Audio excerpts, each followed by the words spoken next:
days, autumn leaves begin to fall. Beyond it all,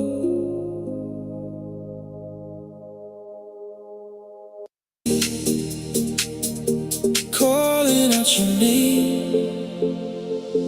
Sad moonlight shines tonight on the memories I can't hide. I try to move, but feelings stay true. I'm still standing in sad moonlight with you.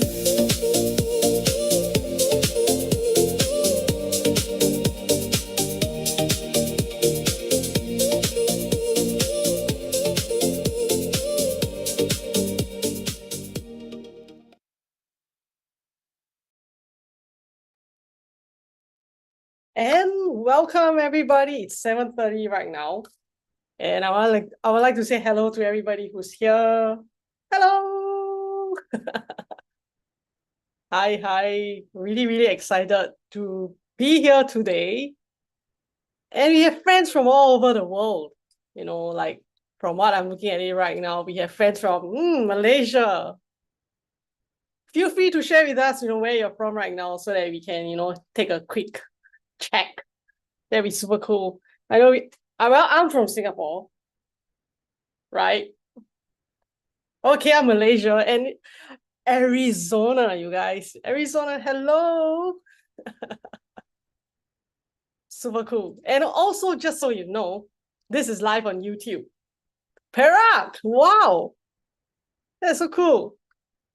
Okay, because I'm really excited, and there's a reason why I'm so excited about this session today. And more Arizona, hello. Today, okay, we are on to our automatic leadership marathon series. And if you have been following our series right now, okay, you can make a guess which session we are on.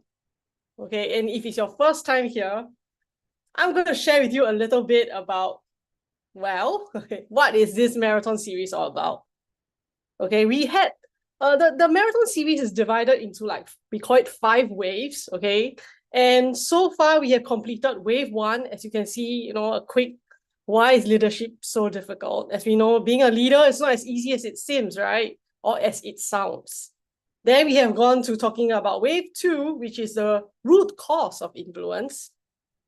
Now we are actually kind of ending wave 3, okay? So we're talking here about handling problems, pressure, and decisions. I think leadership comes with some hidden things that most people don't look at, right? We're like, oh, being a leader is all cool, right?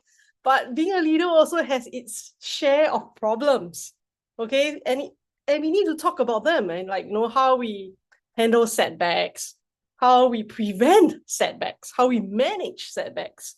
And of course, then it has to do with decision making. So I'm excited because today's session, as you can take a quick peek where we are right now, we are actually over here at number 16, right? Hey, wait a minute, we're not at 16. Anywho's, we're at number 12, actually. Okay, we're at number 12. Session 12 out of 20th, right? Okay, I got too excited with clicking. As you can see, the topic today is why smart people still make bad decisions. Okay, and it really called me to be the host for this session because firstly, it got me thinking. I'm sure all of you here, you are smart people, okay? But for me, I'm thinking, am I even smart? Am I even smart? Because I'm already always making bad decisions. Then what more about smart people making bad decisions? And I think the cool thing about today's session is that, look at the tagline over there, the subtitle. It says, regular intelligence is useful, but it is not enough if you don't understand where results are really coming from. That hooked me. I don't know if that hooked you, because it gets you thinking then, is it true that intelligence alone guarantees wisdom? Cook it, right? Because it gets you thinking, right? Then many smart people, they still repeat patterns, right? Like painful patterns in business, in relationships, in money, health, and leadership. So today, I think that's the thing is that today, if you just came in, by the way, okay, I am Jeannie Zhuang, as you can see, that's my photo there, okay, when I was slimmer. And this is me, yes. Okay, I'm really excited to be with you today because of two people. That's why I'm here. I'm very excited to be your host today because of these two speakers. They are Sharon and Brian. So I'm going to introduce, okay, Sharon Fan, okay? She's extremely humble because her titles don't show you who she really is. Okay, here she says solopreneur, translator, and seed system teacher. They are so understated. But if you get to know who she really is, which you will later in the session that's coming, okay, if you can feel my excitement already, she used, okay, these ideas, and apart from these leadership impacts she has made, guess what? She created her husband. How she do that? Maybe you have to ask her another time. Okay, she created him. I would say, in our words, you say, metaphorically speaking, you plant a seed, you get a result. She planted a seed and she get a husband. So, the focus for me is how such a brilliant woman, professional, teacher in these ideas, right, created such a cool young man, okay? And so let's go and take a look at who this young man is. Is Brian Mendoza, okay? Brian Mendoza is also the IT director of DCRG and SCIM. And if I'm not wrong, he can correct me later, is he actually used these ideas to create his dream projects. He actually created this, he's giving me the eyebrows. I'm not sure about that, but I believe he created this, this role, okay, this role that he had as an IT director. It's really, really cool, okay? He's a leader as well. And also, as you can see, he's also an IT consultant and trainer. And if you have not noticed already, they are both translators. So that speaks a lot of the level of wisdom they have. And enough from me, okay? I'm going to stop my sharing because the focus is on them, okay? And talk show style, guys. So from now, okay, for the next 90 minutes, you are going to hear from the both of them. So let's welcome them from their studio. And both of you let us know where you are. Round of applause, please. Thank you. Thank you so much, Jeannie. Welcome. Welcome. We're here in Taichung, in a beautiful area of Asia. It is. And we're very excited to be here. And we want to say hi to our friends from around the world, especially Singapore, Malaysia, and Arizona. Hello. Very good to see you from different time zones. Thank you for making it. Yeah, we're excited. Thank you for being here. And yeah, I was here before in this great marathon that we're running to learn more about leadership and everything that involves being part of the world that is ruled by people that lead other people. And the idea is that we learn what are the appropriate skills to become a leader, the kind of leader that actually will help us make this world a better place. And especially today, the topic is about decision making, which we don't need to be smart to know how critical it is. And I hope that after the talk today, you will agree that it's the right decision to be here tonight. Yeah, so let's give it a try. All right. So speaking of making decisions, let's start with what kind of decision makers are we? So if you are like me, who tend to be anxious about making decisions, please type 1 in the chat to let me know that I'm not alone. Oh, Ivy, I know. And Xiaoyi. I Ping. Oh, I'm so sorry. And Ellie, we have Ellie here. Oh, great. Cool. And how would you define yourself as a decision maker? Oh my God. I would say that I'm trying my best to stick to my decisions, but I have to regret to say that I have made some very bad decisions. Oh. But it's not that bad, because I have also made amazing decisions, completely decisions that most of the people would say are wrong, but that completely changed my life. Cool. So that comes our first idea today. How do we we know our decision making style? Like I'm hesitant, and then you are decision making style. I would say just stick to the. Yeah, I'm quick. Okay. Like, yeah, once I got an idea in my mind, I just gotta go for it, and I stick to it Okay. most of the times.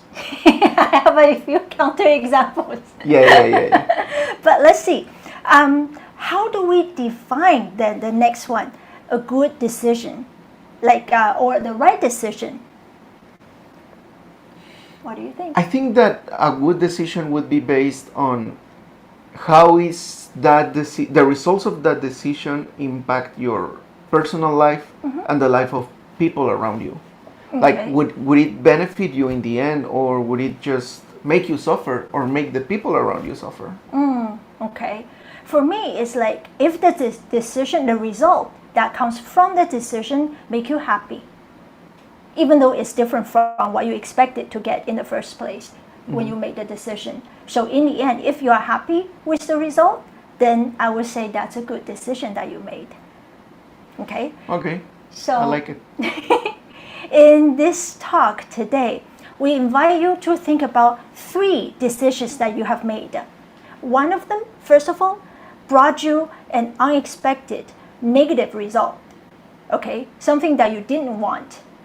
And maybe later in the talk, you can find out what it is that could have improved it so that you would be able to avoid falling into the same trap for your future decision making.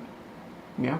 Okay, and the second decision that you made before, it would be one that is considered a good one, something that brought you a positive result, even though you didn't expect it.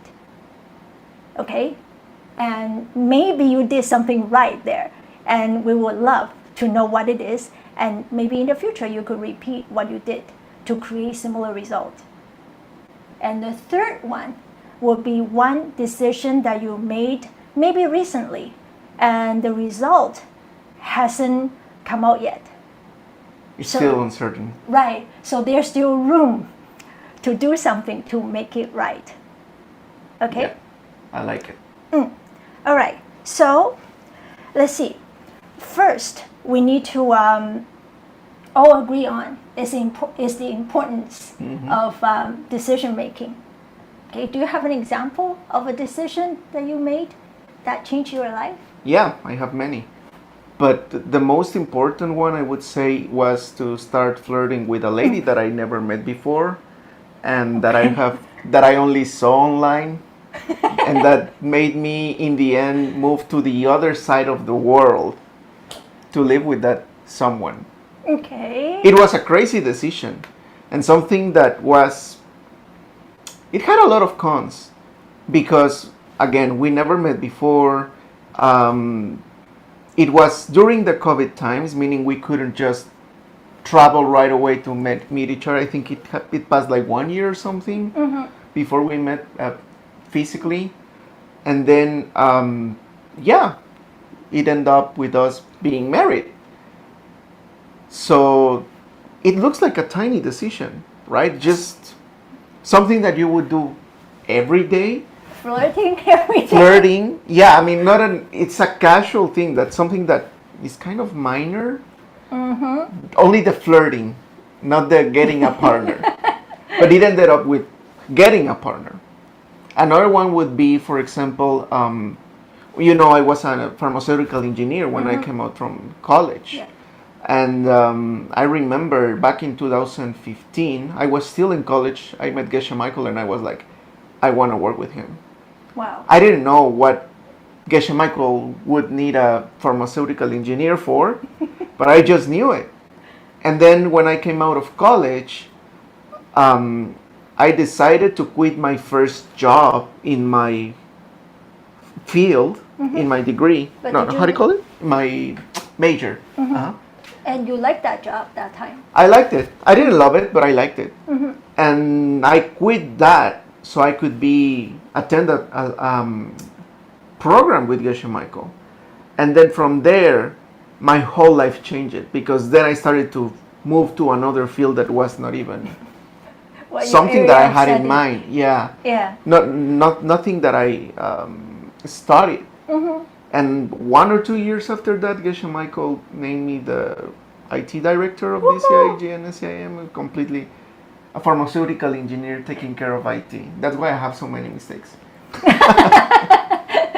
Smart people make wrong decisions sometimes. Sometimes. Yeah, yes. but maybe joining DCI is the best decision that you have Yeah. ever made. Do you agree? I agree. Look at you. You're here. It's thanks to DCI. Thanks to DCI. And so here we see that sometimes even a very small thought, okay, or a small move, a minor decision may come out as something that changed people's life. It could be that impactful, not just one person, two people, but two families and the people around them. Yeah? Yeah. So now let's get into decisions. So the topic today, as we all know, smart people. Why do smart people still make bad decisions? And smart people, how do we define smart? Like, what does it need for someone to be considered intelligent? I would like to ask you that. Yeah, I mean, do you know any smart people or something? I'm actually looking at one right now, I would say. Before I even met Brian in person, all I heard about him is, oh, he's a genius. Yeah, some of you know him in person. So, do you agree with this? What people say about him? That's all I heard. There's a genius, like at SCIM, where we train teachers for DCI. And here we have quite a few SCIM trainees. And we call him in scam. Okay, so usually we have to stay up until like midnight or even after midnight in my case to finish the homework. But Brian could work and study at the same time and then be able to wrap up everything and go to bed at what, like 10 p.m.? 11, yeah. Not that early. Oh, that's how the rumor goes. Yeah, that's the rumor. That's how rumor grows. And that's why I fell. All right. So, So, sorry, based on that, how would you define an intelligent person? someone who can finish tasks easily. Okay. Yeah, whatever that they get their hands on, they are able to complete it in a fairly, I would call it easy way, without too much struggling. I would also say that it's someone that is, and I'm not putting myself in that equation. I'm just thinking of my concept of someone Okay. who is intelligent. Someone that is knowledgeable and that they can easily grasp something, or that they That's a good are one. clever enough to use the knowledge they have to come up with an outcome. And I'm thinking of doctors, I'm thinking of lawyers or engineers, people that do amazing things. Nowadays we have even these social media people, but there are some that are not so smart, to be honest. And there are some that are extremely smart. You know, and I know one that particularly makes comedy. And you would say, how is that smart? But when you listen to his comedy and his comments, you can easily see how that person is very smart. Wow. So, yeah, I would say that. And on top of that, and it goes from there as an extension, I will also say someone who can handle multitasking. Okay. And that's what I see in you as well. You can handle multiple work at the same time. Like for me, someone with regular intelligence, I prefer, and that's how I function the best, focus on one thing. So for our participants, please check on yourself. Do you have any of these qualities, or is there any other qualities that you consider is necessary for someone to be seen as intelligent? Yeah, maybe you have some other concept of what a regular, we call regular intelligent person, meaning someone that we normally think of as smart. And we call it regular intelligence because we're going to talk about something that we will define a deeper kind of intelligence. But for now, what do you think? I mean, is there kind of like a regular characteristic that you would say, oh, this makes this person intelligent? Maybe people will think about, like, for example, higher IQ, Oh, that's a good one. Yeah, high IQ. and also people with better education. Mm-hmm. And Ivy says someone who also has high situational awareness, Oh. and situational awareness needs to street smart. I like I that. like street smart. I like street smart. Yeah. That's my kind of thing, actually. Cool. Problem solving. Yeah, that's a good one. Yeah. That's a good one. Okay. So, as someone being seen as intelligent, okay, can you give us an example of a wrong decision? Oh you my made? God. Just There's one. one. Yes, well, I mean, there's one that I have that still today makes me suffer a lot. Don't tell me it's your marriage. No. Okay. I already count that one in the good ones. What are you talking about? No, there was actually, but it's related to our marriage. Oh. When we got married, we got a gift, right? And we got $10,000 or so. And then no long after that, somebody came and talked to me about a very cool system to create social media videos. The system is great, and I was very excited for it. It was very expensive, almost the $10,000, the program. And I convinced you to invest in that. And that was a very wrong decision, because the kind of content that we could have created with that was not related to the kind of things that we like to talk about. So That's true. it wouldn't perform the same. I mean, this program was designed to talk about topics like Netflix series or things like that people like in general. But we don't like to talk much about it. We like to talk about the kind of ideas that we find in DCI. And the problem is that these ideas cannot be shared the way that we learned there. So for me, it was a stupid idea. We lost that money, and I regret every day. We made that back, don't worry. Yeah, that's true. Okay, so here, that's another good idea that we could at least learn from this experience, that wrong decisions are the ones that if you were given a second chance, or if you had a chance to think over again, maybe you wouldn't want to do the same thing. And I think there's an important element here to keep in mind. Why did I make the wrong decision? Because my emotion was high. When your okay. emotion is high, your intelligence tends to go down. Either if it's a good emotion or a bad emotion. When you're very happy and you're like, oh yes, this is great, we're gonna make it with this idea of creating YouTube videos. We're gonna be rich. Yeah, well, And then the intelligence starts to chuk. You start to omit the hints of, look, this is not really going to work for what you need. You kind of like become blind to them.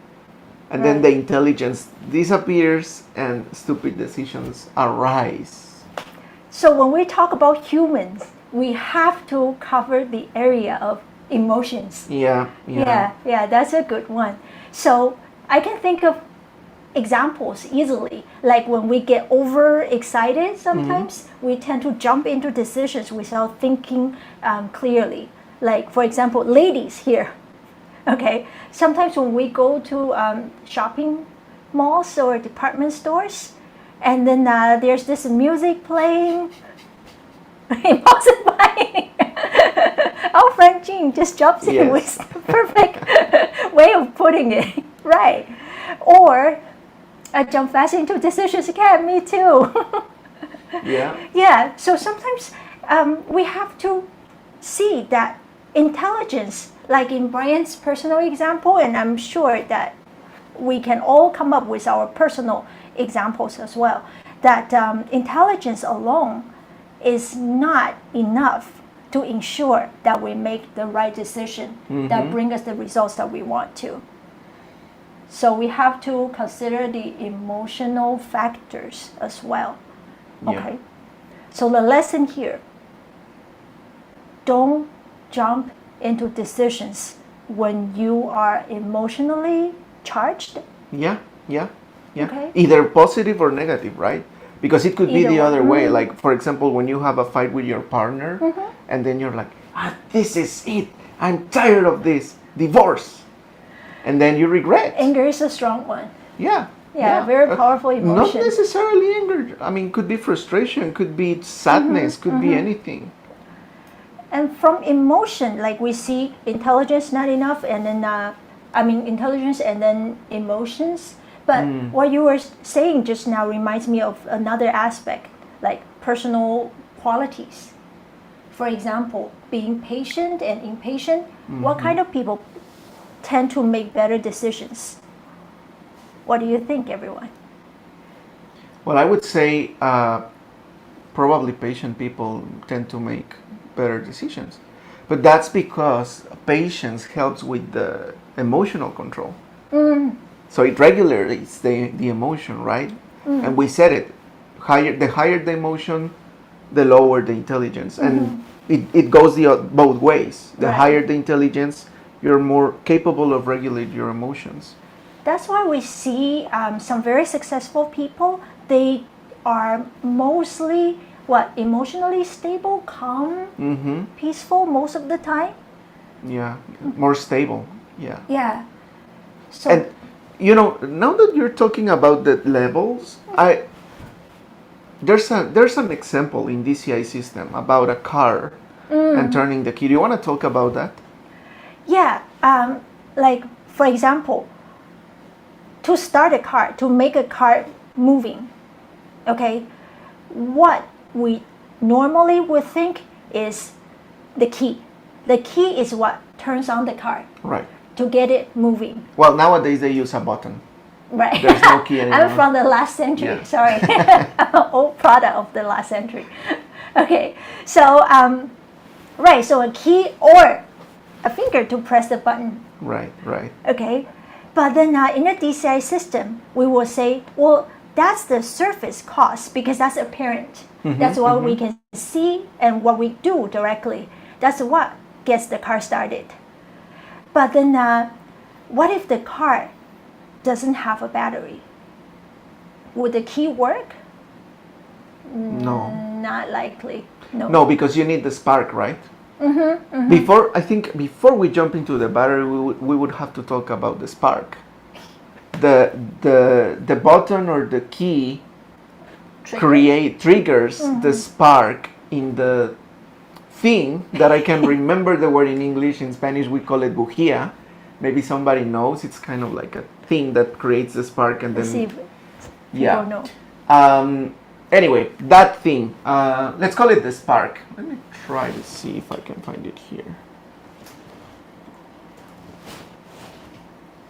Spark plug? The spark plug. Thank you. Yes.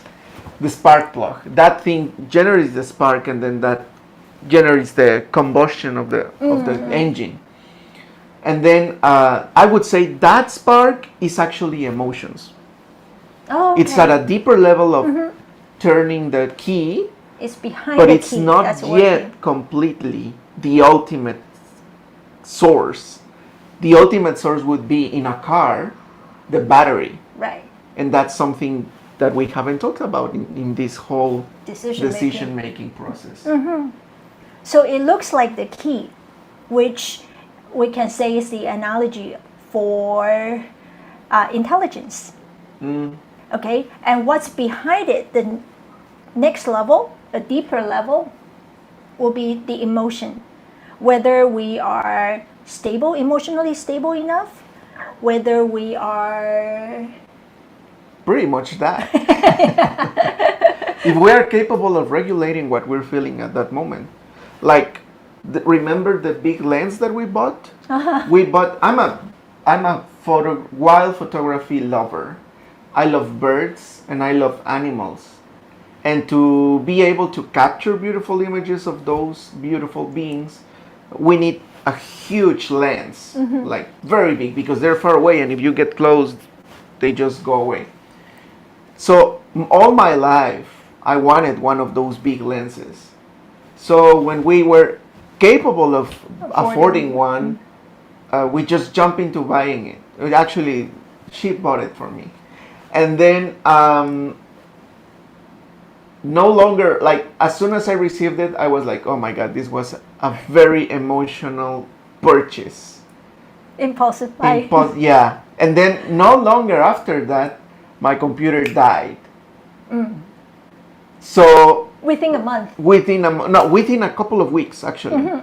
So that was the worst timing and the worst everything. The lens was like $2,000 and so, no, $3,000, and the computer was around that too. So I was so pressed and stressed about it. Me too. Yeah, you too. So you see, the thing is, if you are not capable of regulating your emotions, even when you're excited about something, something bad can happen. That's Yeah. true. That's why after IQ, people start to look into the area called EQ. Yeah, emotional quotient, right? Coefficient. Okay, because it's also like driving our decision making, and it's at a deeper level than things like intelligence, which we can tell, I think, more easily than emotion, and it's behind intelligence driving it in a way. Yeah. Yeah.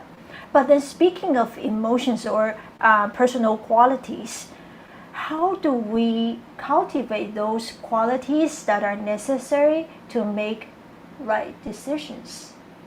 That will be another level. That would be a deeper level. The deeper level that we were talking about. And I would say even, well, no, it's not the deepest. But let's say it's the deepest. Okay. The battery level. Yeah, the battery level. You can have your spark plug could be in perfect conditions, but if there's no battery that triggers the electricity to spark, then nothing will happen. But let's summarize a little bit before we move on to the next deeper Perfect, level. yeah. So smart people still make wrong decisions from time to time, even though they are expected to be more successful because they are smarter. But some personal examples, I'm sure I have more, I doubt it. that it shows that intelligence alone is not enough. Okay, so for those of you who are like me, who have regular intelligence, please be relieved that intelligence is not the key. Well, it is in a way, but it's not the only key that makes us capable of making right decisions. Okay, there's something else behind it. Okay, and then we talk about emotional factors, saying that when we are emotionally charged, try not to jump into decisions, because that time your intelligence level just plunged.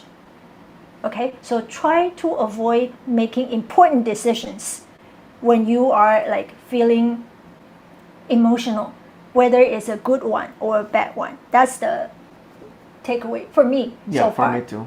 Okay. Right now I'm excited about something else that I want to buy.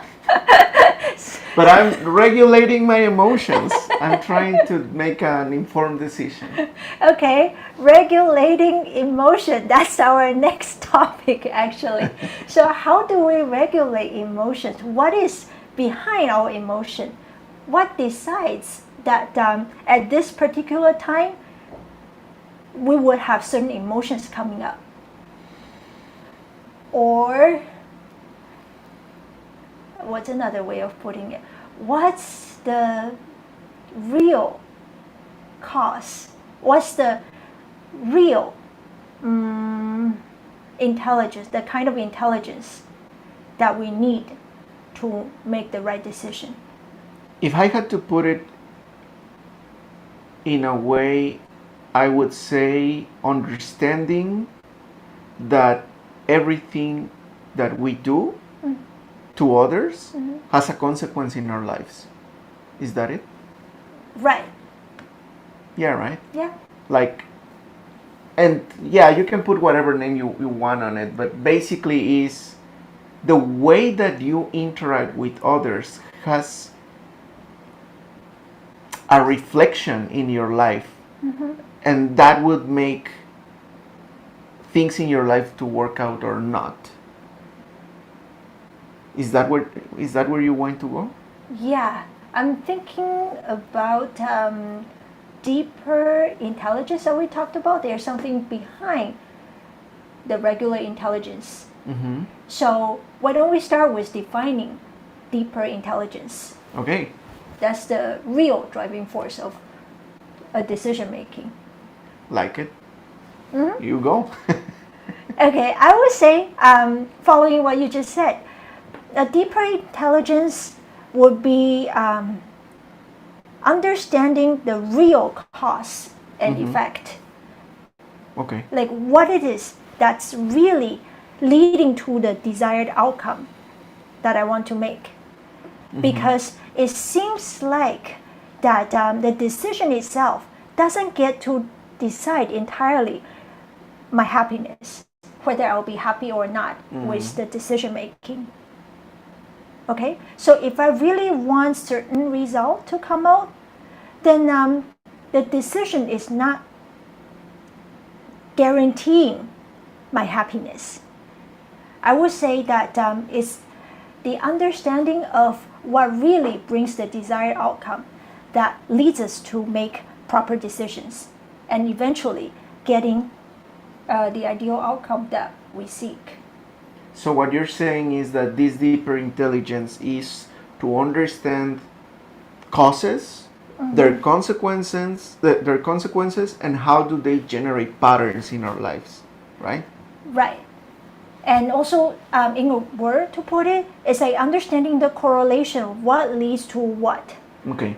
For example, when we think about making investments, so what is the outcome that people look for? To multiply their money. Exactly.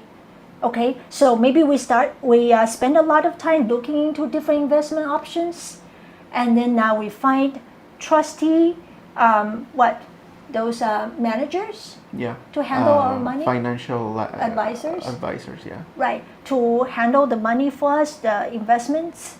But then in the end, what brings the desired outcome, which is more income, is not necessarily all those efforts that I put in. So if we really understand, like if we really possess this deeper intelligence, then I will be able to understand what it is that forces me to get certain results. What would be the battery for the car to start? Exactly. Okay.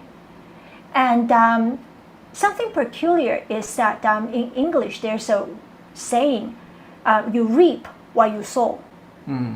Right? So the result will be the same as the cause. So then what you're saying pretty much would explain why some smart people have the pattern to actually make wrong decisions over and over again.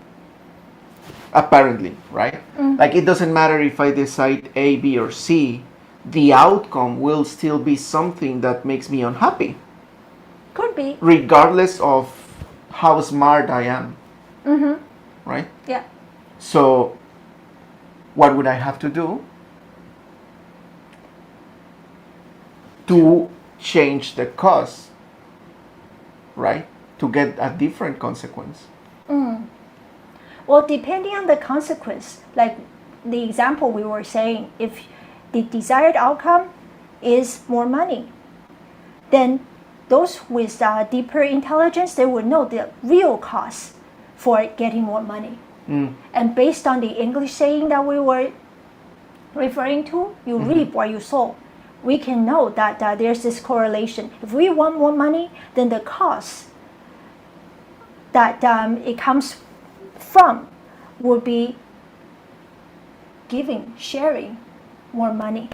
We have to give first in order to get that same thing back and more. And what was peculiar about that is in Chinese language, there's a similar saying, 种瓜得瓜.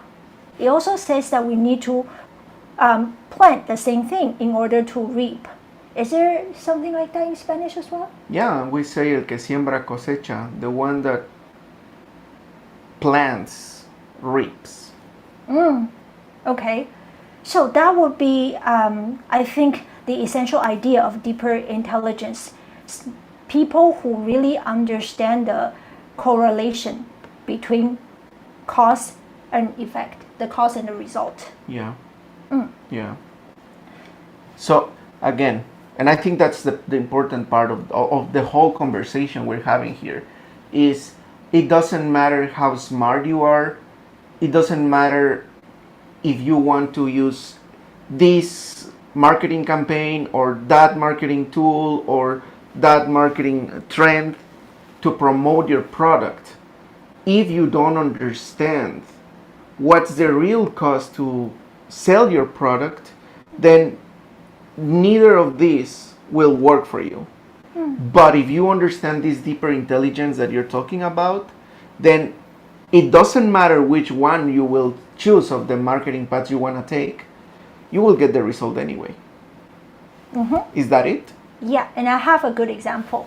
Give me the example. Okay, so let's just imagine a case when you're a friend. Okay, so I'm asking all the audience to imagine this scenario. So when your friend is telling you that she's seeing someone, okay, and then as a friend you will want to know what kind of person, what kind of guy that she's seeing, right? And she says, it's someone more than 10 years younger. Okay. And also it's someone who is from a completely different culture. He's from another part of the world. And also someone who, a different culture and also speaks different language. And she is falling for that guy and asking for your opinion. What would you say, like using our regular intelligence? Run away. That's people Pretty with much. normal, regular intelligence would suggest their friend, like true-heartedly, like to be true, Yeah. right? When I think about it, also thinking like, oh no, that's wrong from the beginning. Yeah. Yeah, and then later, well, you told your friend to be careful because you are a nice person. Mm-hmm. Yeah, but then a few months later, she comes to you and say, guess what? We are getting married. Are you crazy? And imagine, is he genuine? Is he for real? Is he for real? Yeah. Yeah, he's for real. This is a real case. And guess what? That's us. Yeah. Brian is 11 years younger. We are from very different cultures. Yeah. Mexican and Chinese. Mm-hmm. And also we speak very different languages. And after we met for the first time, we decided to get married. Yeah, it was crazy. Unexpected. Right. So why? Like a leap of faith. How do we jump into that decision? I wouldn't call it that. No? No, for me it was like, this is it. You were This sure? is the right thing. Yeah. Okay. Well, I have to brag here. I think for me to arrive at that decision is because of the deeper intelligence. Mm-hmm. Because I know a happy relationship, a happy marriage doesn't depend on the differences that we have, however many. Like in Chinese, we have a saying, 门当户对. Like we are supposed to marry someone or find someone with similar background. Okay, that's more assuring for a lasting happy relationship. Okay? True. But and you're saying something important. When you work at the level of the deeper intelligence, there's what we call a sense of intuition. Like, I like it's that like word. you got the feeling of this is it. This is the right way to go. You know? And that's what I felt with you. Yeah. Honestly. That's why as soon as we were in the airport, I was on my way back to Mexico, and I was like, no, this doesn't have to end. This has to keep going. And I was like, yeah, this is the right thing to do. Why wait? Why wasting my time? Right? Maybe my plane crashed on the way to Mexico or something. You know, there's a lot of things going on in the world. We can be gone like this. It's true. I'm sorry. I know it's kind of hard, but it's true. Why waste my time when I can be learning from her, when I can be sharing my life with her? And it was just kind of like a feeling. And the same thing happens with many other things. And eventually, if you work at the level of the deep intelligence, even bad decisions can become something good. For example, the lens. The big lens. Tell What us happened more. with it? You tell us. Well, now Brian is using that lens for a much higher purpose than the original intention. Yeah, it is now used for work, and not just for work. His job, as many of you know, is the IT director for not just one organizations, but then Well, I help with IT in other organizations. yeah. I'm not the director. okay, your support with IT, with their IT to broadcast classes and making them available around the world, anywhere in the world. You will be able to join those live classes thanks to the lens. The lens. Yeah. We're using the lens for some of those programs to broadcast in better quality, a higher distance, something that was not even in our radar. Not at all. And it ended up helping a lot of people. I would say which- thousands for each program, Yeah, thousands and- of people around the world. Correct. And that's just because our deeper intelligence pushed that kind of very nice outcome out of this compulsive purchase. So, at the very beginning, remember that we invited you to think of one bad decision that you made before. Okay? And the takeaway from this is it doesn't have to Stay that way. exactly. Okay? Maybe it was bad, it seemed bad for a moment. Okay? But now we see that a good decision comes from deep intelligence that has to do with knowing the true cause of the result, and also I think a sense of serving others Yeah.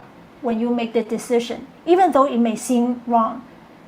So the takeaway from this is you can break the bad patterns every time you make a bad decision. You can break the bad pattern if you work at the deeper intelligence level, at the level of the intelligence that understands causes, conditions, consequences, and patterns.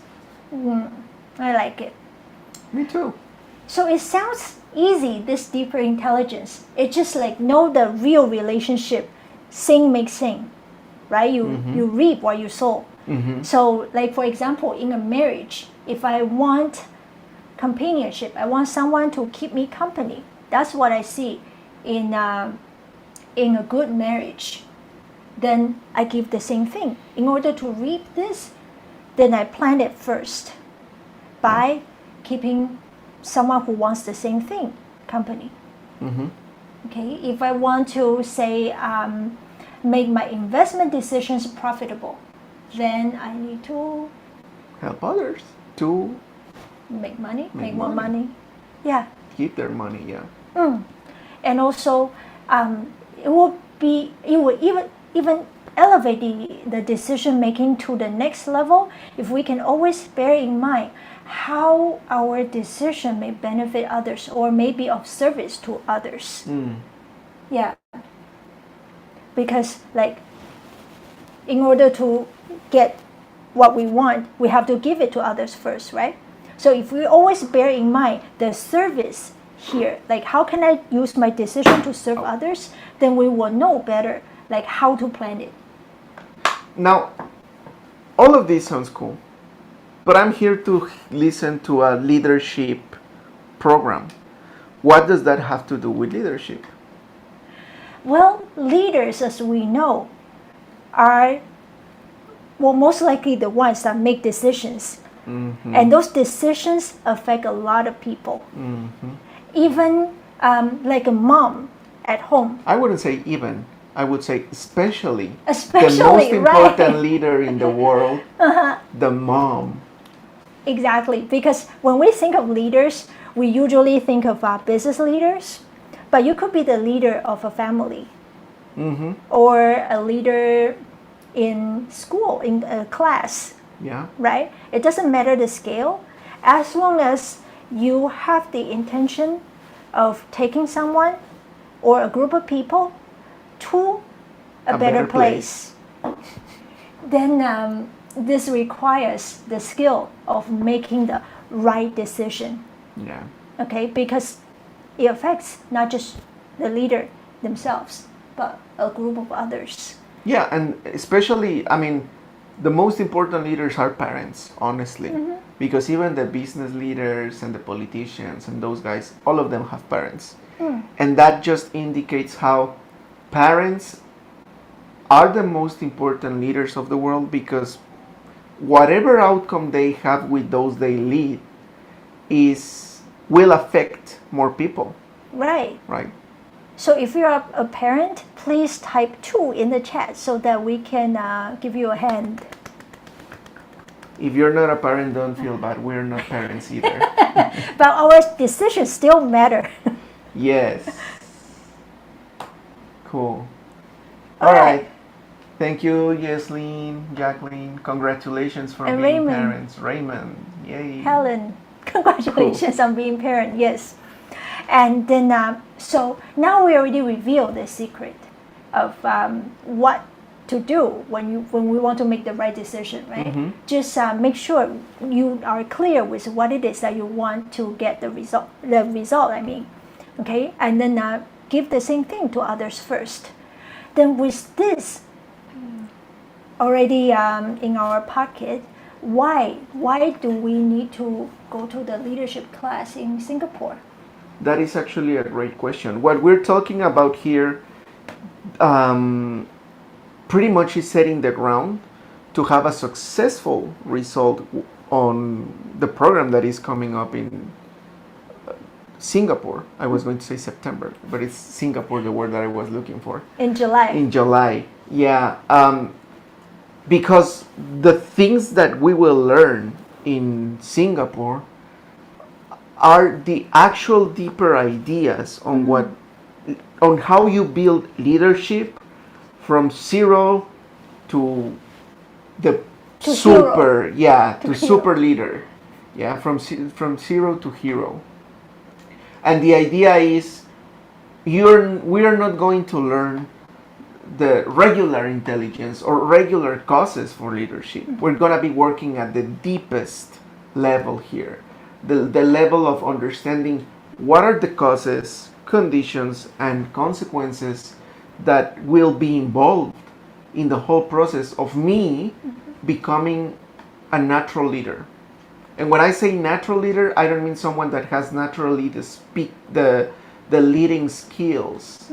I mean someone that people will naturally feel attracted to follow. Especially parents is here. Can you imagine what if Your whenever teenager. whatever you say, your kids will just say yes, mom, right away, or yes, dad. Especially when they're teenagers. Oh my God. I was a pain in the ass for my parents. Oh, sorry. For my parents in my teenage years, and I think I still am. So, Not just to your parents. I'm sorry. that is so mean. Yeah, so pretty much we gotta learn how to work with these deeper causes. And that's what we will learn in I keep saying September. In Singapore. July. In July in Singapore. Yeah, but I'm not thinking about the month of the I'm Yeah, switching Singapore the is word September. Singapore for September. I don't know why. yeah, for Singapore, it's 12 practical tools that will guide us on the ABC to work on the deeper causes for leadership. You know, and actually in the program there's a beautiful example that I love, which is either people follow you because you force them, they don't follow you at all, or they naturally follow you. And there's one more, but and that's the kind of thing that I would like to feel. I don't know if I ever told you, but when I was in college, people used to call me Crazy Brian. Yeah. Yeah, because I was so wild and crazy. And then using this system, that completely changed. And some of the people that are still in touch with me after all these years, they have a completely different concept of me. And that's something very beautiful to watch. And that's thanks to the kind of tools that we learn in DCI level 8. Right. And, sorry. Go ahead. No, I was going to say, I wanted to say, there's something more special about this particular level that is going to happen in July. Geshe Michael, who is the founder and CEO of DCIG, is going to teach this leadership level combined with another level, which is the innovation level. So he's going to create this kind of, how do you call that? Mixture of the great skills you can have as a leader, but also combined with how can you become an innovative leader. Wow. That's something that is going to be interesting to watch. I'm looking forward to that, really. Me too. Yeah. Okay. And I would say that even with the secret ingredient now to boost our deeper intelligence, but we still need to try. And by trying, I mean now we know about how to plan it to make it happen, right? Still try your best to plan it to be able to go in person, because knowing is one thing. We still have our old pattern, our old habits pulling us back. So if we can spend more time, really dive into those deeper ideas, we can build our deeper intelligence faster. And that's helping us with our regular intelligence as well. Yeah.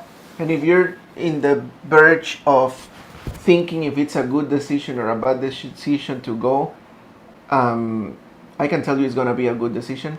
But if not, you can turn it into a good one with what you will learn in the program. Exactly. And not just this particular decision, all the decisions that you made in the past that is still haunting you in some way, like, oh, I shouldn't have done that, or I should have done this or that. Okay? So imagine you could erase that part from your mind by applying the tools that you will learn in this upcoming level in Singapore. So, what else can you tell me about these whole patterns of decision making? Like, can you share some examples of good decisions that you have made or bad decisions? Like you were saying, not decisions themselves are not bad, like eternally. They can change. I like that word. Yeah. Yeah, they can change. I like that. So nowadays, when I make decisions, to be honest, I'm much more relaxed because I know that, like the saying goes, the end will justify the means, and the decisions that we make are just the means. That is so slithering.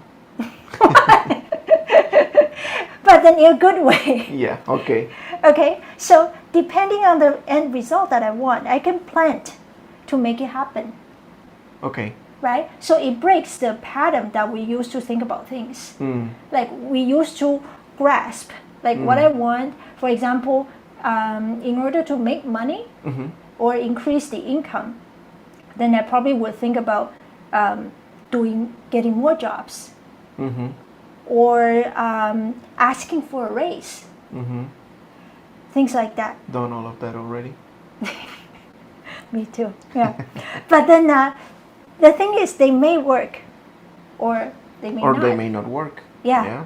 But with this deeper intelligence that you can focus on what it is that you want and then help someone getting it first to plan for your desired outcome to happen, then for me, I'm much more relaxed.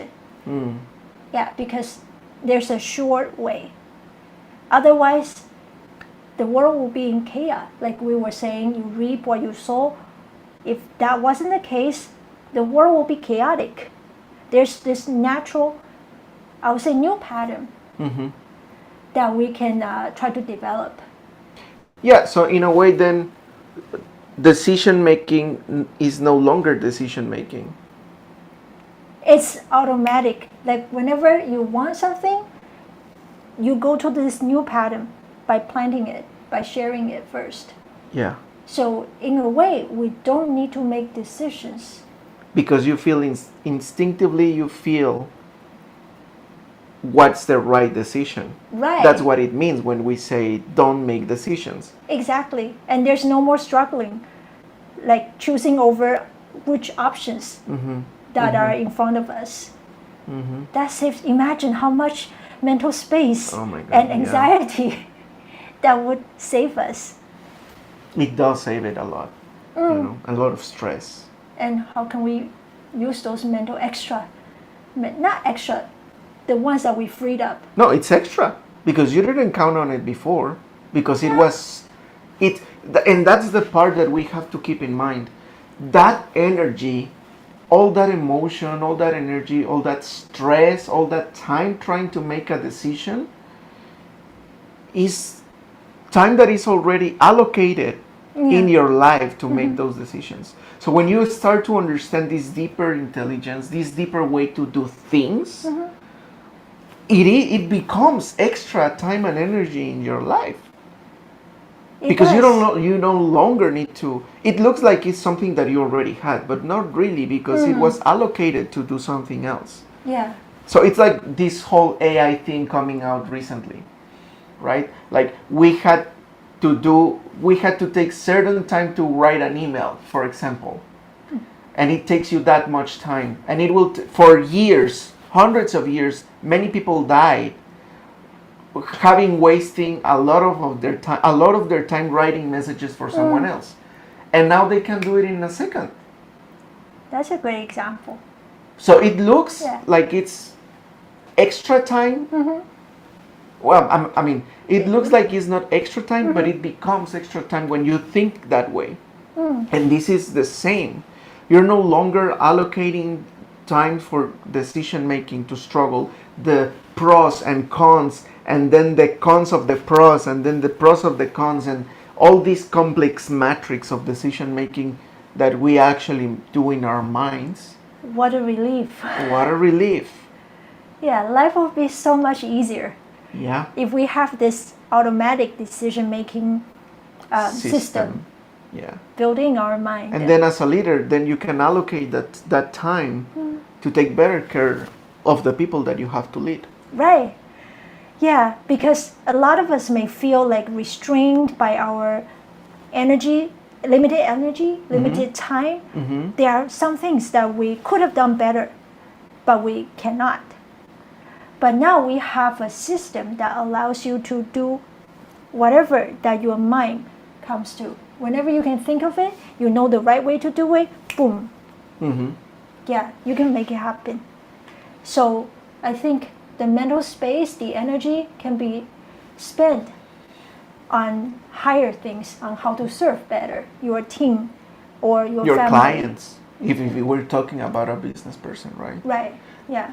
That's time that you can spend thinking about in what ways can I improve my business or my family, or yeah, to really spend time with your family, focused on your family, for example, on your business, listening to what and this is very important as a leader, listening to what is it that your team needs, how is your team feeling, how is your team living their lives. I was reading a study the other day, and they said like those leaders that are worried about how the personal lives of their employees are are the ones that get a better performance from their employees. Did I? Yeah. So basically, the people that is happier performs better. And we were talking about that in talk, I think it was topic number 2. If people in your company does not feel happy, if they don't feel satisfied, they silently quit to whatever they're doing. And they are no longer happy in your company. And they just go with the flow because they have to, but they are in their minds, they are no longer part of the team. That sounds like a psychological factor, but Yeah. actually that's an outcome of using the deeper intelligence. Exactly. And it's also related to how much time do you spend thinking of decisions that you could be allocating on how to take better care of people. Yeah. Yeah. And Helen is asking, are we both coming to the class? It looks like we have to. Now we have to look at things We are sold by ourselves. by ourselves. Okay, so now with this key idea, I want to challenge those of you who have come to this level before, DCI level 8 or other DCI levels. If you have, can you type 3 in the chat? Oh, Kai Chi. I'm sure Kai Chi has been to pretty much all of them, right? And Kat, I Ping, Helen, Angela. Yeah. Cool. Okay. And Raymond as well. And Jaslyn. Okay, so for those of you, okay, I want to challenge you. And Teacher Lei Hong, hello. Okay, so in DCI level 8, there's a very deep idea that I'm still contemplating right now. What we were saying is that deeper intelligence involves knowing the real causal relationship, okay, between what leads to what, Yeah. or what comes from what, okay? So in DCI level 8, where we talked about leadership, there's something, it's not directly about leadership, but it's something interesting to really chew on. There's a correlation, and that's another reason, by the way, why we need to go to class and learn more and deeper, because there are some correlations that are not that apparent, obvious or direct. Okay, so there's one. It's an important one, but see if you can figure out why. In class, it says the cause for radiant skin is not complaining about the weather. Okay, so if you want radiant skin, don't complain about the weather. But why? Okay, so this is an example of causes that are not so obvious. And we have to rely on some reliable source to understand deeper, so that we can really plan exactly 100% what we want, instead of like hitting the wrong target. Even though by using this system, no matter what, you will end up somewhere better. But we want something exactly or even better than what we hope for.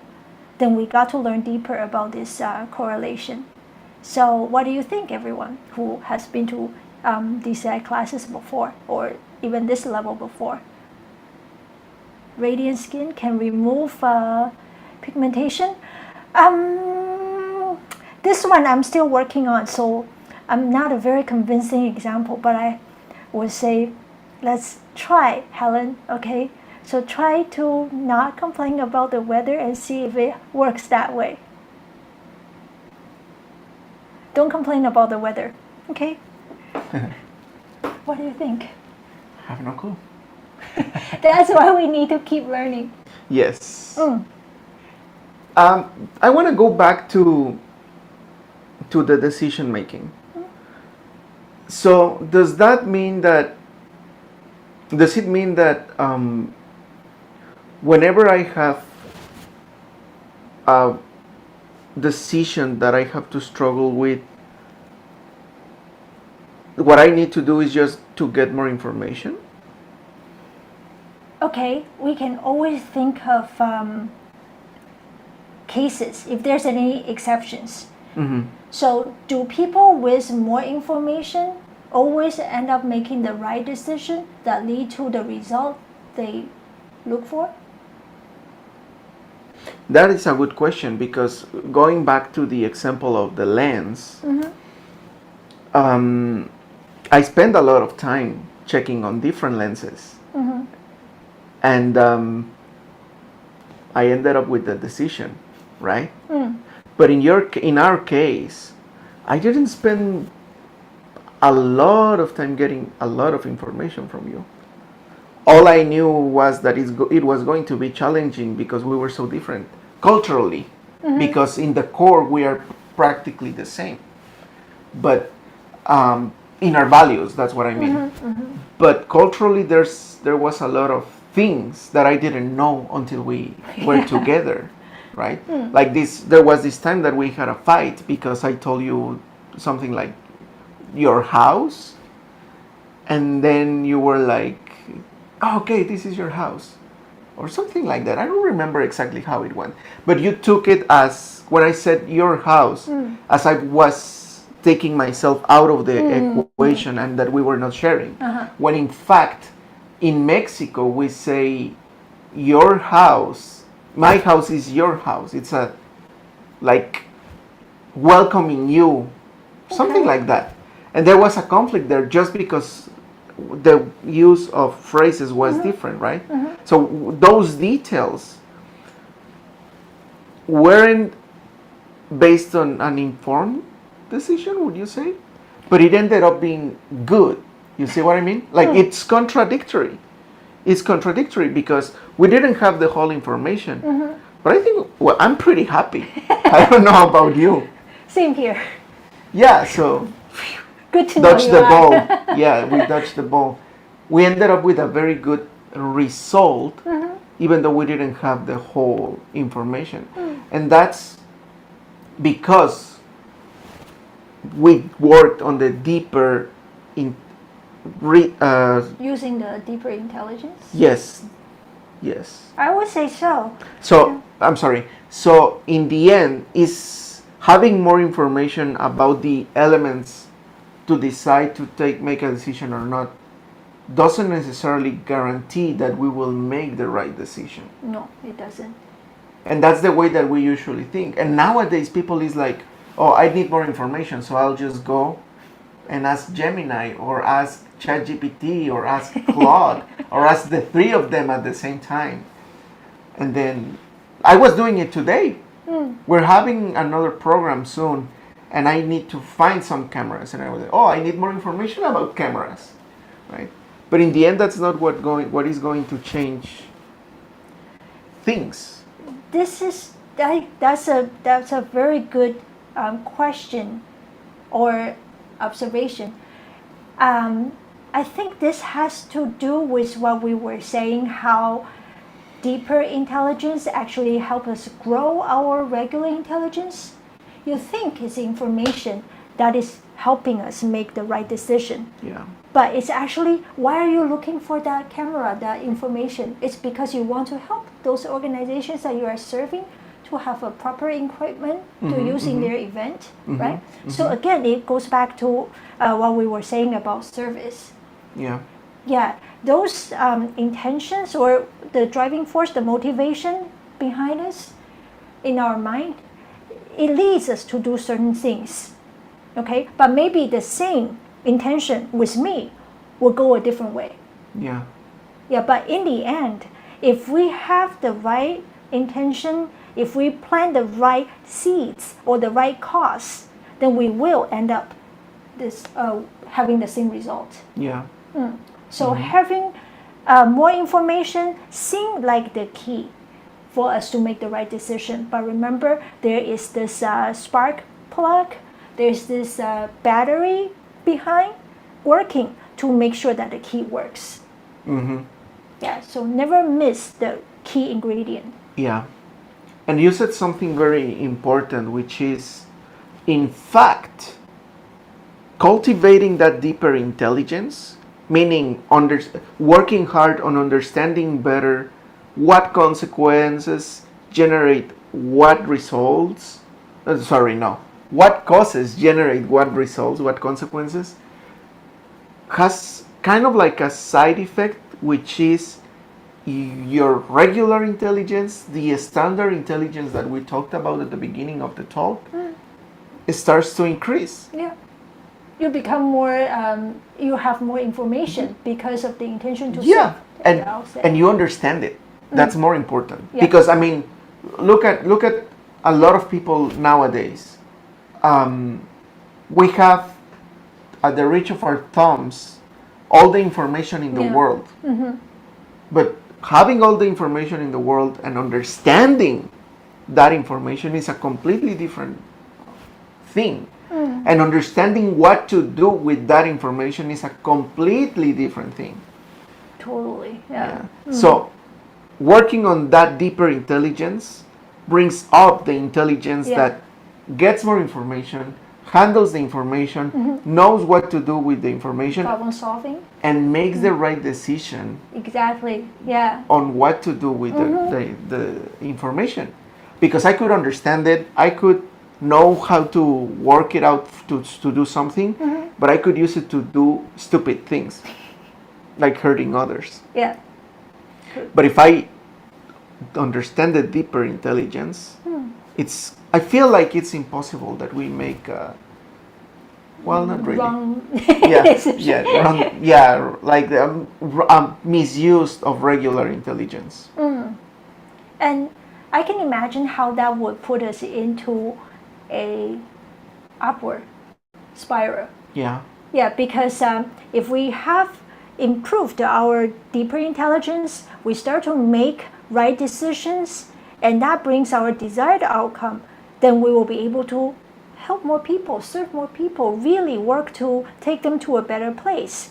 And that allows us, like we were saying, more mental space, more energy to do more things for others and to make better decisions and to maybe learn deeper and grow our deeper intelligence even deeper. Okay, so even if you have come to many DCI levels, like for example level 8, I think I've studied it more than 5 times in official DCI programs, DCI or SCIM programs. And every time I'm able to find something that helps me deeper my understanding. Yeah, so even if you have come to DCI level 8 before, like Brian was saying, this time the lead teacher, Geshe Michael, who is also the author of all the DCI courses, he's going to combine in a new element. Yeah, to take us deeper. So please join us in July, Singapore. Yes. And I would like to thank you for this great talk. Thank you. It was interesting. It is. All right, so let's wrap up. Yeah, let's wrap up. Yeah, we are good with time. So, what would you say? Any concluding note? Well, I would just say it is important that we cultivate a regular intelligence because in the end, that also helps. It's part of the conditions that we need for causes to create consequences. So it is important. It's not that we are leaving it behind or we are disregarding it. We're just saying you need the key, but you also need the spark plug and the battery. Exactly. Good one. Yeah. And also work on your at your emotional level. Understand when you are being too emotional to make a decision and when you are in a good balance of emotion and intelligence. What about you? I would say that why do smart people make the wrong decisions? Maybe we are misusing our gifted regular intelligence. Like for example, intelligent people, they may think this is the right way of doing things. What they are doing, like to get more resource, to get more information, to do things faster, they think they are using their intelligence the right way. But if something doesn't work 100%, maybe it's time to look for something else, something behind it that's helping us really to get what we want. Okay, so the real way to use our regular intelligence is to keep trying to find if there's some real cause that works 100%. So DCI level 8, not just DCI level 8, but all DCI teachings is working to help us build that deeper intelligence. So I really hope that we will see each other, not just online in this marathon event, which is wonderful.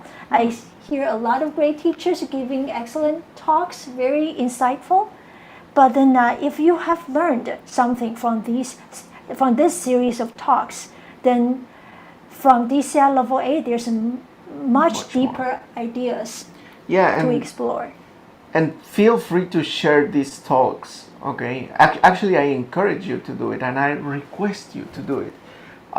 This whole marathon there's a lot of effort behind it, and it's it is for free, and there are great ideas, and these ideas could help other people that are close to you.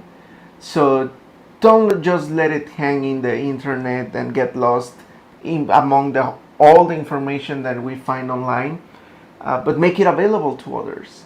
And that will help your own deeper intelligence too. And by the way, how do you know when a deeper intelligence is the right deeper intelligence that you have to be cultivating? Oh, actually, that's something I was thinking just now. Yeah. I would say that deeper intelligence always relates our decision, whatever decision, big or small, to others. Yeah. Yeah, if I'm thinking in line of how can this be of service to somebody else, then we are thinking in line. We are using our deeper intelligence. How can I use this?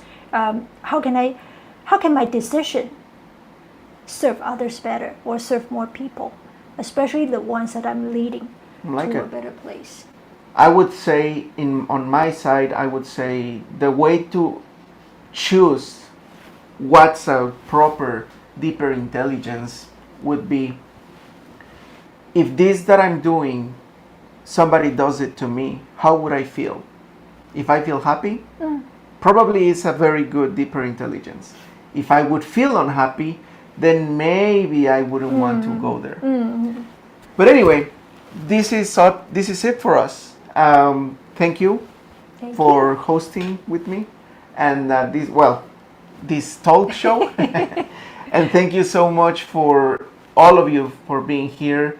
And I want to pass it on to teacher Jin Shuang. And Thank you know you. what? I'm not letting you go off easy. Okay. No, you're gonna stay for another 15 minutes. You know why?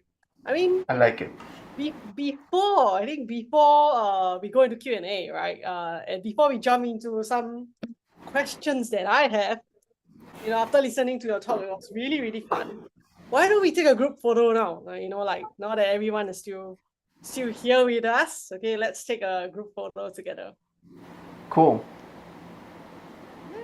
Yay. Everybody's doing this, so I'm gonna do this too. Please let me know when you're done. Oh, thank you so much, iPig. Okay, yeah. So we caught a group photo already. We're good. Okay. Cool. Yeah, we're good. So, I mean, both of you, right? We have question. There's one already.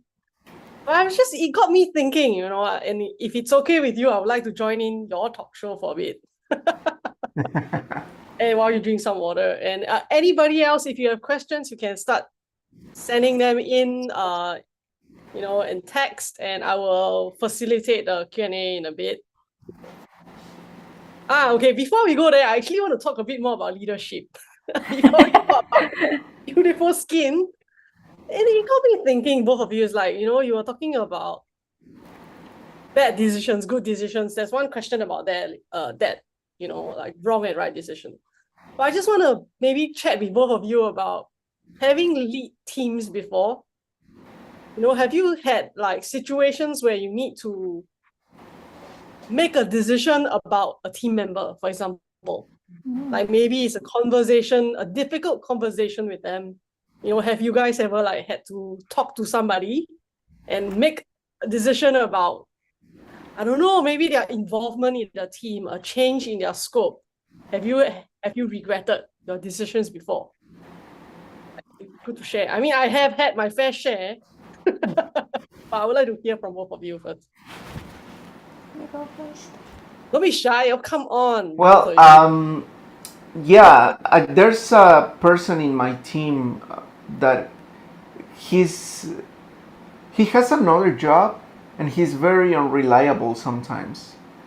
So he still works with us sometimes, not all the time. And I think that one of the hard parts in the decision was to decide whether letting him go or not. Okay. Because he's reliable when he's available, but it is hard for him to be available. So it's kind of like a weird balance. I don't know if I'm understanding the question in the first place, but I would say that it all comes down to, for me, using the deeper intelligence to what will make this person happier. And so far, I have found that what makes this person happier is to be kind of like in a limbo, or like in a in-between situation of either I'm not here and I'm here at the same time. Like having that flexibility, which makes, I mean, for me the decision was whether you stay or you go. But then I didn't think of that third option. Like, you can stay in between. And for a while I struggled. The middle way approach. Yeah, but in the end, the decision came along. Is that it? What you're asking? I'm trying to lead to the question, so feel free to share your examples, because your talk really got me thinking about a lot of like team decisions that I've made in the past, and which I'm gonna lead to this question by I'm sorry if I read your name wrongly. I'm gonna read the conventional way that I understand is Ivan, I think, or Ivan. Okay, so the question is this, both of you. It says, what is a wrong or right decision? Like sometimes the decision that is perceived right earlier becomes wrong later, vice versa. So what do you guys think about like this wrong or right decision? I think Sharon did mention about it, but I think it would be good if you can dive in a bit more. Yeah, thank you for bringing up this question so that we can both see it in a different ways, or to go deeper on this. Let's see. So, like, actually, Brian touched on it as well. Things are not permanent. Like, they don't have to be good or bad forever once the decision is made. And we can use this fact that everything changes to our benefit by focusing all the time on what is the goal, what is it that we really want. Okay? And then keep planting the same thing for others, so that it doesn't matter how things around you or other matters change, you will always feel the same. For example, even for bad decisions, if something is bad to start with, like for example, an unhappy marriage, okay, it seems like not ours. Why do you point at me? So even the wrong decision to get married, or you think you married the wrong person, okay, keep in mind what it is that you want. Okay, I want a happy marriage. I want to enjoy life with my husband. Okay, then plan the exact same for others first.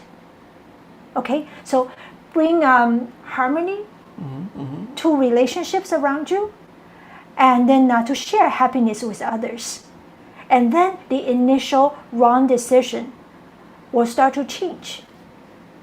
Okay, so always bear in mind what it is that you want, and then keep making it happen for others first, so that you will be able to see it in yourself. And for those good decisions, of course, we don't want it to go bad.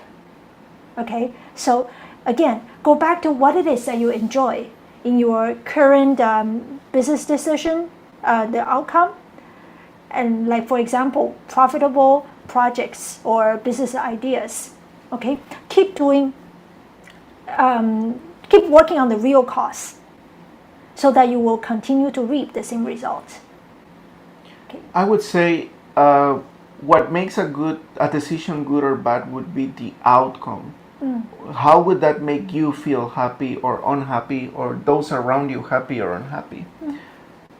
In an ultimate way, a good decision would make everybody happy. That's what would make a decision ultimately good. If it makes everybody feel bad, then it's ultimately a bad decision. And I think that there is the key of how we should learn to make decisions, because we sometimes make decisions that will only make us happy, but will make others unhappy. And if we understand the deeper intelligence, then we will understand that if this decision is making someone else unhappy, then eventually will end up making me unhappy. Right? So that's the way that I would define what a good or bad decision is. Because in the end, however you feel about a decision, and I'm going to be in trouble right here, doesn't necessarily depend on the decision itself. And I mentioned it with the example of the lens. I was very excited with the lens. I made the purchase, then the computer thing happened, and then in my mind, it was a bad decision. But teacher Sharon said something that is very true. A bad outcome doesn't have to stay as a bad outcome. How did we turn that into a good decision or a good result? When the opportunity to serve others came. When the opportunity of helping others with that lens came, then it became a good result. Because the lens that made me happy, only me in the beginning, ended up making happy literally hundreds of people after that. Thousands. I wouldn't say thousands, I don't know. I have to look at the stats. But yeah, a lot of people, let's say. You know? And then it ended up making happy everybody. So in the end, that bad decision became a good one. I will go even one step further. In Ryan's case, it's like when opportunity comes that you can use your bad decision to serve. What if we purposely create situations where we can use our bad outcome to serve? For example, going back to the unhappy marriage thing, and I'm not going to look at you. Okay, so for example, how can I use my poor relationship in my marriage to be an inspiration for others? There are some experience, there must be some lessons learned. So I can use my own example to remind others, to show others what to do, what not to do, to make sure that they have more harmony in their relationship. And by doing that, by sharing, by bringing more harmony to other people's relationship, then what am I creating for myself is a harmonious relationship. That's a great. So we can even create opportunities to use our bad outcomes to serve and to turn that from bad to good. I love it. I'm going to jump in right now while you guys high five each other. We have two guests who have your hands raised, but hang on there for a bit, okay? Because like from what I hear, it's like personally, I'm not comfortable with like, labels of good, bad decisions, you know what I mean? Like it's good, it's bad, it's wrong, it's right. It makes you very nervous, I feel. Right? It's like, then which decision, at this point when I make a decision, I think it's a good decision, right? But somebody else thinks it's a bad decision. Then 1 month down the road, my was good decision became a bad decision. Then 5 months later, it became a good decision. You know what I mean? So, Yes. so it's kind of, I think it's for us to all cook it. I think it's very important. Like what you brought up, let us think about, how or who's looking at the decision depends on two things, I think. You can correct me if I'm wrong. It's like one is your intention, because you kept mentioning the word serve, which I would like to explore later, okay? Because not everybody would like to serve, I'll be very honest. Yes. Okay, like, the whole idea of serving feels very lofty for some people. But the second thing you seem to focus on is like the outcome, in the sense of, is it for a bigger good kind of thing, right? I don't know, like it serves more, like you said, your lens was initially for yourself, and then Right. eventually it became something that helped a lot more people, Yeah. and more people were happy rather than just you alone. Yes. Right. I think that's something I would also like to explore, because sometimes it's so difficult to think of other people first. I usually, I tend to think I make decisions for myself. Yeah. So I think, but your answer is really cool, and I hope it helped, Ivan. It was a really, really cool answer. Thank you, both of you. And I would like to, Pei-Ling has her hand up, so maybe if you have a question, Pei-Ling, you would like to unmute yourself and ask the question, please. Yes, thank you. My question to Brian is, what do you deliberately ignore when making a major decision? That's a good question. Wow. Do you have something to say? You go. I don't know. Tell me more. Tell me more. They say you are genius, so I want to learn from you. I want to Don't believe everything you hear. I want to explore what is your decision-making mechanism. So Okay. So Okay. there are too much information, but what do you deliberately ignore when doing a major decision? Wow. I think it has a lot to do with how do I think this is going to impact my life in the next few years? And I'm talking about big decisions, because small decisions, yeah, maybe in the small ones is where I make more mistakes. But in the big ones is where I say, how is this going to impact my life? How is this going to impact my parents and my wife? And based on that is that I come up with decisions. I wouldn't say that I make the right decision all the time at all. I make a lot of mistakes. I'm sure of that. But in my heart, I think that the outcome is always trying to get the best for the people I love and the people around me.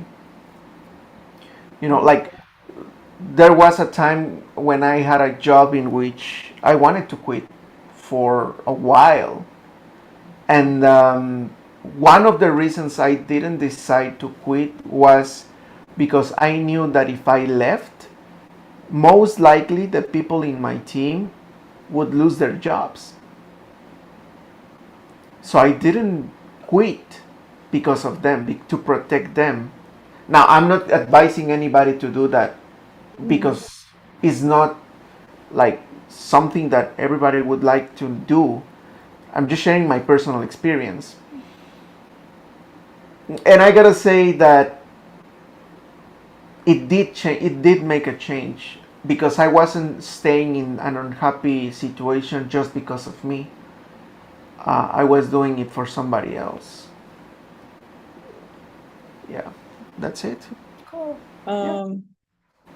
Oh, Brian, Yes. I didn't get you. I know I know your principle Uh huh. in making decision, but I would like to explore what things that you will deliberately ignore it when you Ignore. making ignore when come to decision making.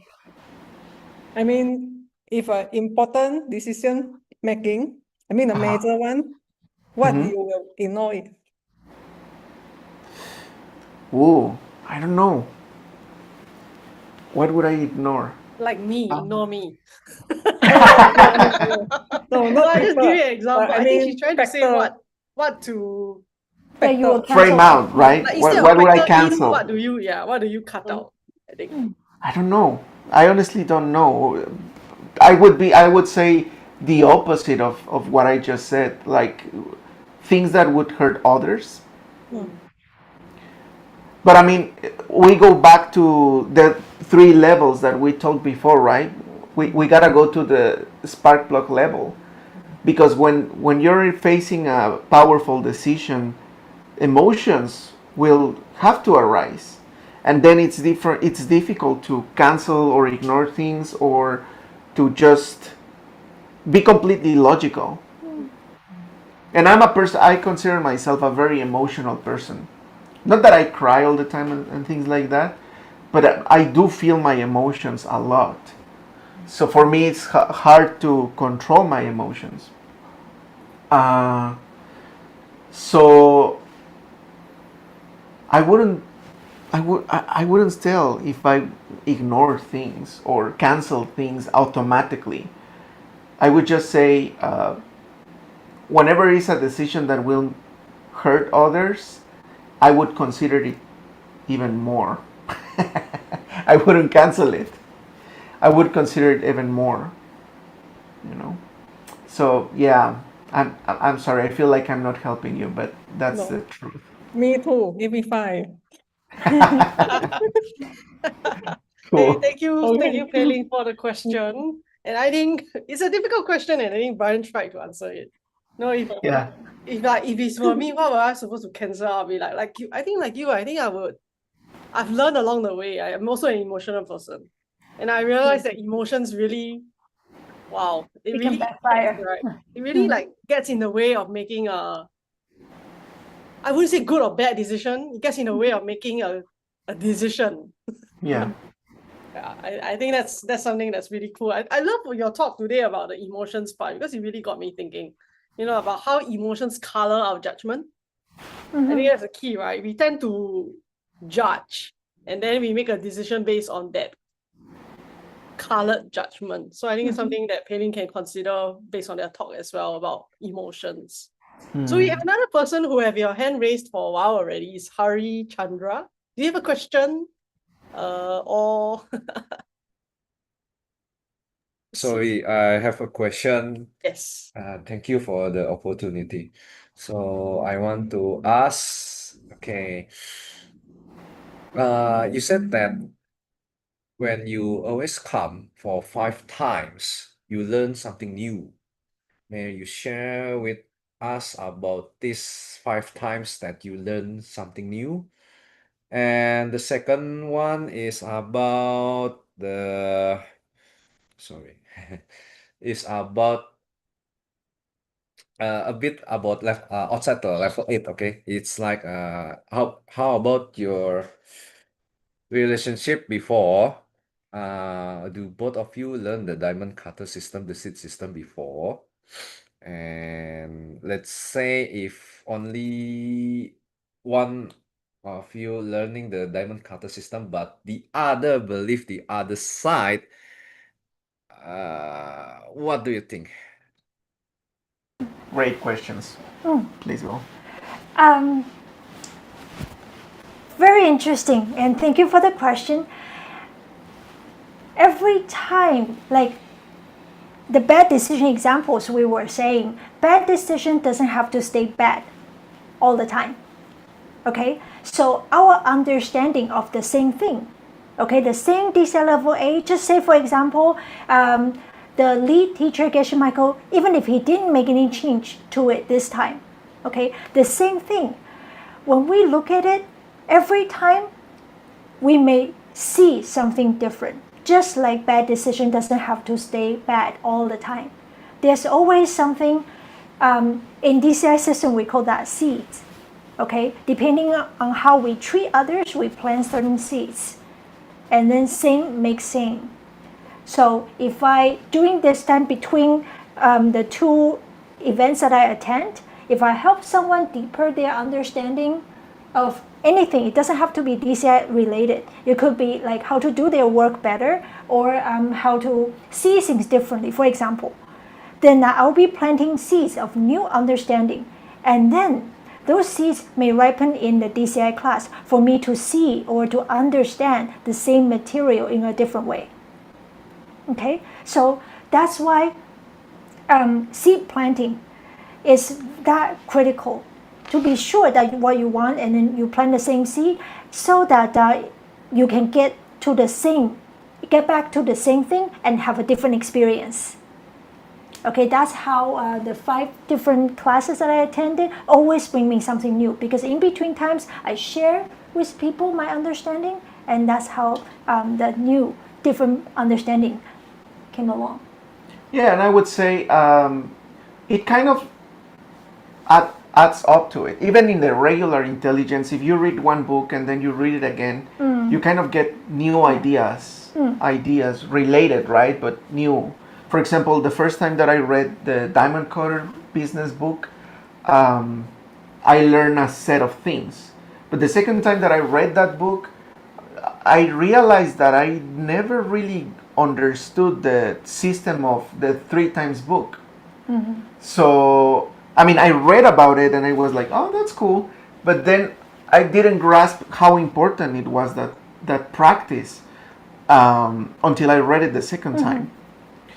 And it is also related, in this particular deeper intelligence, is related to sharpening your mind.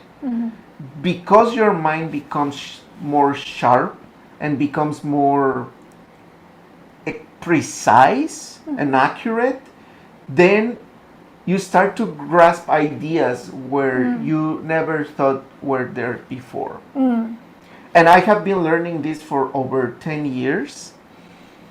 And of course, in these 10 years, my progress of learning has been deeper and deeper in many fields, deeper, you know. And then when I read back the basics, I'm like, oh, so this that is in the basic book is related to the deepest book.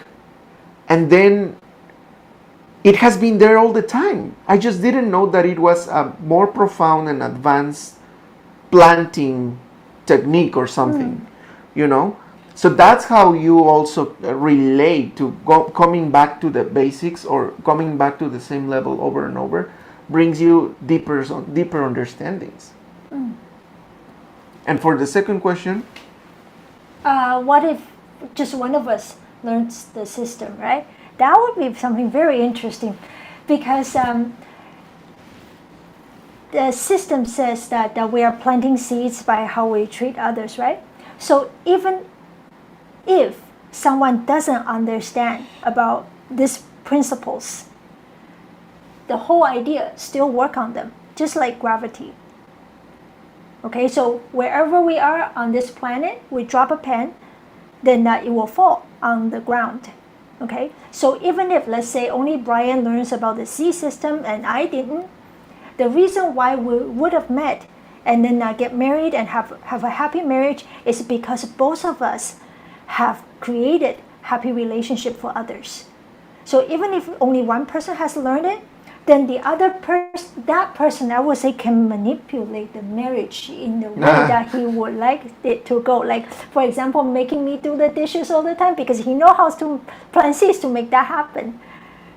Okay, so the one who really knows about the principle can guide the relationship in the way that they want to better navigate their relationship. But I gotta add something important there. It's not I wouldn't use the word manipulation, but because it sounds like something negative. But the idea that teacher Sharon is sharing is, yes, if you know the seed system, you can switch to a relationship that you want and like, but the outcome, only if it is based in this system, will only make every party happy. So you wouldn't be forcing the other person to do anything they don't want, or they will be unhappy doing what you want them to do. This system only works if everybody's happy. Otherwise, it wouldn't work. Otherwise, it wouldn't be the system. If somebody is unhappy, then you're using something that is not this system. That's what I can say Certainly about needs it. to be fixed. Yes. Yeah. But in a way, teacher Sharon is right. If you learn how to plant seeds, then you will get the relationship that you actually want to have. But it's not like you are forcing someone to do something that they don't want to do. Now, how would our relationship be if one of us didn't know the seed system? This is a very interesting question because it relates to the topic today. It's not a coincidence that teacher Sharon is a very good teacher on this system. She's a way more experienced teacher. I don't even consider myself a teacher, but she has a reputation and everything as a teacher. It's not a coincidence. I planted her this way. I created her this way with deeper intelligence. She wouldn't be this person if I didn't do my job properly, honestly. So for me, I spent years planting someone like her. And don't get me wrong, I'm so thankful to my previous relationships, and I still love my past partners, not in a romantic way. She knows it, but in a very, very deeply thankful for them because they helped me understand what is it that I wanted in my life. And they were amazing people. And they helped me to realize what I needed to plant it. And the main seed for me that I wanted to plant for a partner was that she knew and practiced this system with me. Funnily enough, the seed to plant a partner like this is to strengthen your deeper intelligence. If you work on your deeper intelligence and you meditate on the good seeds that you plant to strengthen that intelligence, you can have as an outcome a partner that puts into practice these ideas. So that would be the way for me. I want to quote very quickly what another senior teacher in the system says when someone asks him, well, that teacher is a European. For those of you who know, that's teacher Peter. And someone asked him, like, you are a European and there are way fewer seed system practitioners in Europe than in Asia. And then how did you plant a partner that studies the same thing as you? And he said, where's your partner coming from? In the seed system, we know that your partner is coming from you. Then if someone or something that is coming from you, how can it be different from you? If your partner or someone in your family has strong objection to what you are learning or what you think is true, maybe check yourself. Maybe you are holding some conflicting ideas. Okay, that's creating a partner or someone around you that thinks differently or thinks against your belief, what you believe to be true. Okay, so we can always find the answer in our mind, in ourselves. So that's the beauty of this system. We don't need to seek help from the outside. The outside is actually our vehicle for us to or channels to plant seeds. Okay, so in the end, like we were saying, know what you want, plant the seeds through helping others, and then in the end, like Brian keeps reminding us, in the end, everybody will be happy. That's the seed system. I just want to hop in because of time. I initially thought like we had a lot of time, and I'm like, I love how everybody's interacting with the both of you. You know, you guys are really charismatic speakers, and I'm sorry, Hari. You know, I know you have follow-up questions, but unfortunately, oh man, you know, these questions maybe you can leave it for the next session or for the next speakers, because I think we have. If you both could quickly answer Daniel's question, that'd be great. Yes. The question is what seed to plant to see correct correlations. Like the example that you gave about beautiful skin and etc. Quick So- answer. Study deeper the system. Come to level 8. Yeah, that's the quick answer. If you want to understand correlations, just dedicate more time to studying. And reliable sources, especially. Yes. Okay. That's one. That's it. That's great. Yes. You said quick. Actually, that's it. That's And that's really it, yeah. That's really it.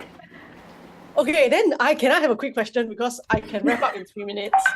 My quick question to both of you is, you know, like maybe we have friends here who are new, right? And they're thinking, you know, you keep telling me that I have to work on deeper intelligence, or that, you know, I have to give something in order to get what I want. You know, it's so difficult for me to think about other people. You know, when I'm trying to get something for myself, you have something for, you know, to help them get over this hurdle.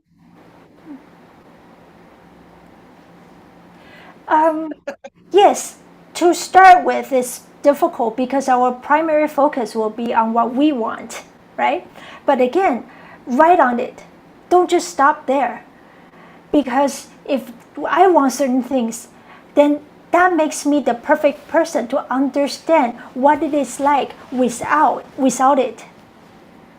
Okay, so write on our own desire or our focus on what it is that we want. Because if we know the only sure way of getting what we want is to help others get it first, then smart people, intelligent people will know that's the right investment. Because if we don't break through this how can we say it, barrier or between me and others, if my focus is still on me, then I'm still playing with chances. Sometimes it works, sometimes it doesn't. Okay, so knowing that this is the sure way, okay, and I know the pain of not having it, that makes me the best candidate to make it happen for everybody.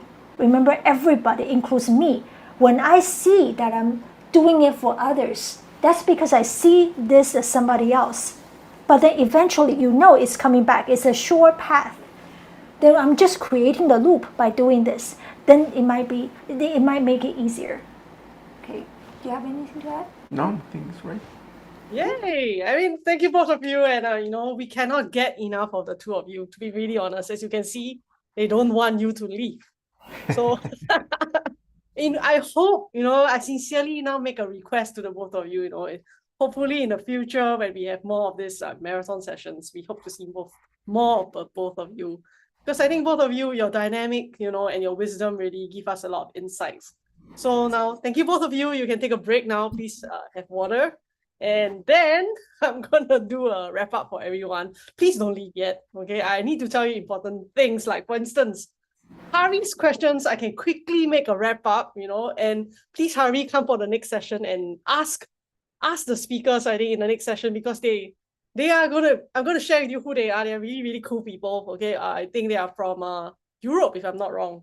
So because Harry's two questions over here, after learning, automatic leadership, should we still learn conventional material for leadership, etc.?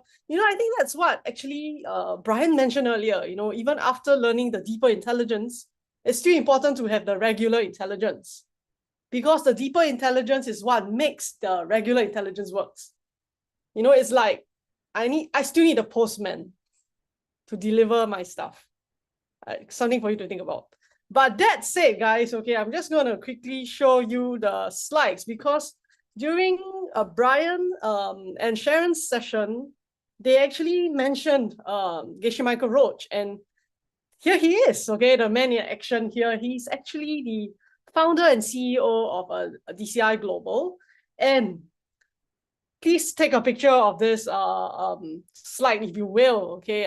It's this event that Brian kept trying to say September. It's not happening in September. It's in July 3rd to 5th, okay? It's happening in person in Singapore, and it's also happening online as well.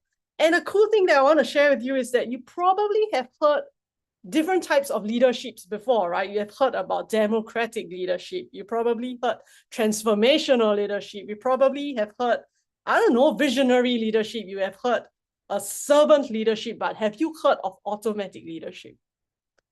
Automatic leadership, okay, is something really, really cool, because it's what Brian and Sharon have been talking about, the deeper intelligence that you can develop that will automatically position you to be seen as a leader. Okay, and of course you will learn, I think, Harry, it's not just about learning the content, it's about applying the content, which is like, how then do I be able to consistently, right, apply the content? So, my dear friends, okay, if you came here today and you're interested to find out more about this event that's happening, right, please reach out to the person who has shared this event with you, find out more from them. And a cool thing that I want to mention something, like as a speaker myself, right, who has been to the main events, right, where Geshe Michael goes through in China, etc. I have to tell you something really, really cool, which is every level, or we call it every course that you attend, it's not the same course. I can't explain to you, it sounds strange, right? Like, I've attended automatic leaderships, so many sessions that I think I lost count, okay? But if every time I attend it, it feels deeper. I can't explain to you, it's like, it could be Geshe Michael's going deeper, right? He's sharing with us more content, okay? Or it could also be, suddenly something clicked in me. I'm hearing something different. So which is why if you have already attended automatic leadership before and you are thinking about it, you're not sure, reach out, okay, to the person who has shared with you this event to find out more, okay? Or you can continue to attend our marathon series to hear more, okay, from our speakers. And if you are like, I actually have no idea how I found my way here, scan the QR code, okay? This is the DCI, Diamond Cutter Institute Global and Sedona College International Facebook pages. Scan this QR code, follow DCI CIM on Facebook, message to find out more about the sessions as well. Also, you can message them, DM them to find out more about the upcoming program. This is the upcoming session, okay? So the upcoming session is the leadership skill of refusing bad choices. Today we talk about, right, why do smart people make bad decisions? This is how can you refuse. I think it's like we are getting a bit deeper, and it's going to be Olga and Ainur, okay? Then they are really, really cool, I would say, speakers who have experience in business, as you can see, okay? They own their own business consulting, as well as, they use, like you see, Ainur used to be an ex-CEO of the largest TV company in Kazakhstan. Okay, you might want to really find out more from them, okay? With that said, everyone, okay, thank you everyone, okay, for today. I'm very, very happy to be your host for today, and I look forward to seeing you in the upcoming sessions. Have a good night, or good morning, good afternoon, wherever you are in the world. Forever waiting. Hope to see you in